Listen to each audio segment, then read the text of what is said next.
Hello दोस्तों, welcome back हो गया है अनदर वीडियो में। और इस वीडियो में आपका भाई फिर मिथुन दादा को रोस्ट करने वाला है, तो चलिए आइए इस पे रिएक्शन करते हैं।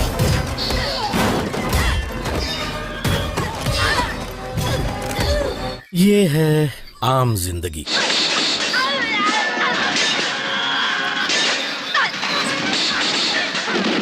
ये है मेंटोस जिंदगी। तो क्या हाल चाल है सबके भाई। आज मैं बात करने जा रहा हूँ एक्शन के बाबा मिथुन दादा के बारे में। इन भाई साहब ने एक्शन करने में सिद्धियां हासिल की हुई थी। कोई शक? आजकल के हीरोज को एक्शन करने के लिए या फाइट करने के लिए स्पेशल हथियार चाहिए होते हैं, पर मिथुन दा एकलौते ऐसे हीरो थे जो कि किसी भी चीज से हथियार बना लेते थे। और अगर इनके पास हथियार ना भी होना तो ये खुद कौन सा हथियार से कम है। ये भाई साहब खुद ही हथियार बन के गुंडों का सफाया कर देते थे।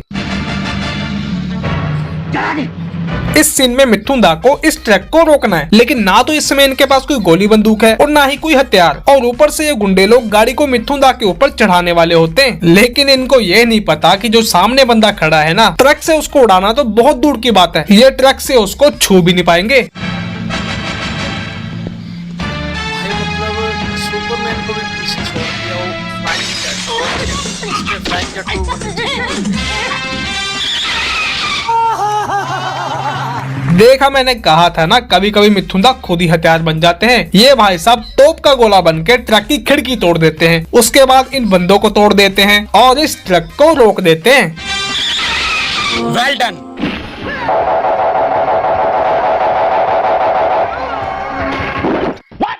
इस सीन में डायरेक्टर ये दिखाना चाहता है कि मिथुन दा की एक लात पड़ते ही ये गुंडा हवा में उड़ने लग गया, लेकिन मिथुन दा की लात और इस गुंडे की बॉडी के बीच में जमीन आसमान का फर्क है। अगर मिथुन दा ने लात मारी भी है तो इस बंदे को ऑपोजिट डायरेक्शन में जाना चाहिए, लेकिन ये तो उल्टी दिशा में जा रहा है। ऐसा लग रहा है कि ये बंदा उड़ के इधर से नहीं उधर से आया हो।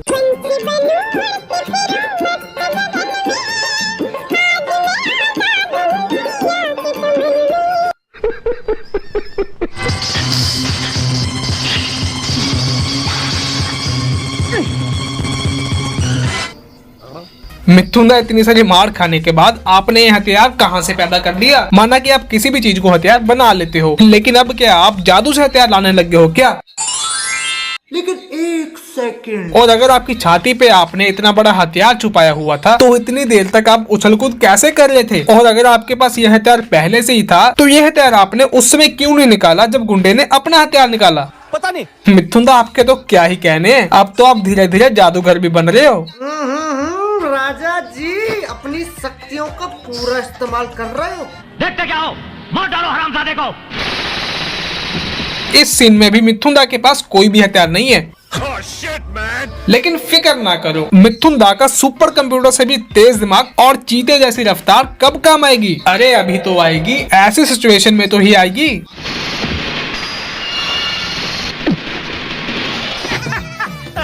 पहले मिथुन दा ने टायर फेंक के मारा और गुंडे का पांव तोड़ दिया। फिर मिथुन दा ने खाली ड्रम फेंक के मारा और गुंडे का पांव तोड़ दिया। और इसके बाद जमीन पे रेंगते रेंगते मिथुन दा को कहीं से 2 डंडे मिल गए, तो इन्होंने पहला डंडा मारा और गुंडे की छाती फोड़ दी और दूसरा डंडा मारा, गुंडे का हाथ तोड़ दिया। अच्छा। ऐसे सीन्स को देख के आपको मिथुन दा की ताकत का अंदाजा तो हो ही गया होगा कि कितने खतरनाक है ये। पर अफसोस,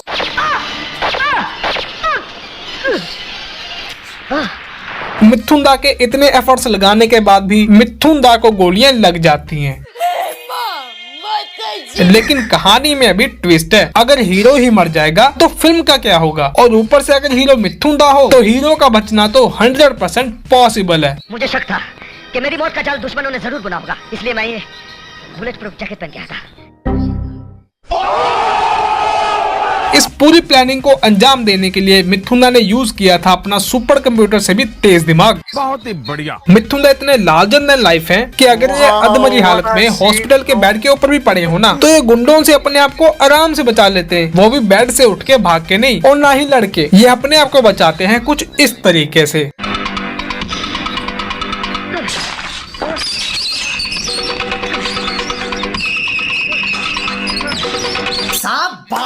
ये कैसा गुंडा है? एक मरीज को जो कि बेड के ऊपर पड़ा हुआ है उसको पकड़ नहीं पा रहा। क्या गुंडा बनेगा रे तू?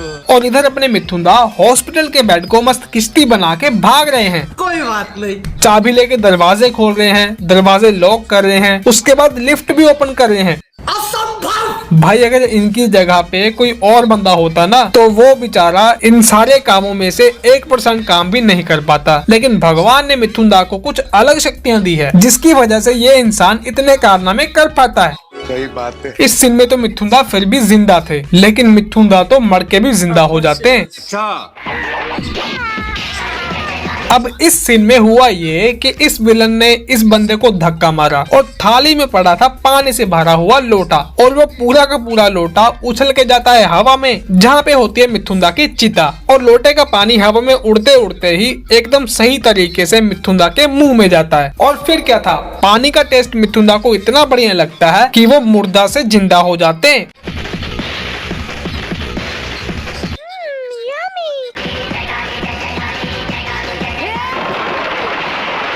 ये भाई साहब वही लोटा लेके अपने हाथ में फिट कर लेते हैं और कैप्टन अमेरिका की शील्ड की तरह इस्तेमाल करने लग जाते हैं, और उसके बाद जिन गुंडों ने इनको मारा होता है उनको मजा चखाते हैं। ऐसे ऐसे करिश्मे तो मिथुन दा की मूवीज में ही होते हैं।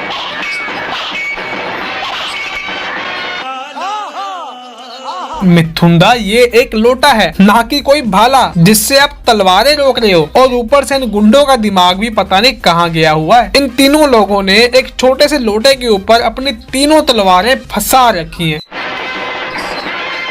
ये कौन सा लॉजिक है भाई?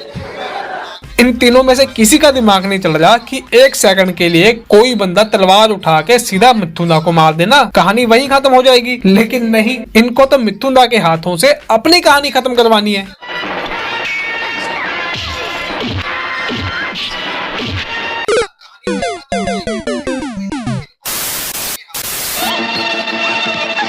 इस सीन में मिथुन दा को इन दोनों लड़कियों को एक ऊंची सी चिता के ऊपर से बचाना होता है। फिर क्या था, मिथुन दा ने फिर से अपना सुपर कंप्यूटर वाला दिमाग लगाया और फिर कुछ ऐसा किया।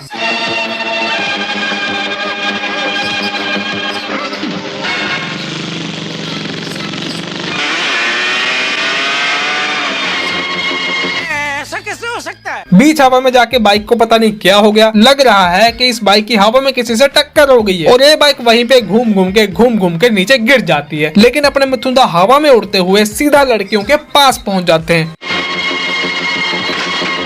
बहुत ही बढ़िया। फिर एक छत पे रस्सी फेंकते हैं और ये दोनों लड़कियों को उठाते हैं और उनको बचा के अपने घर ले जाते हैं।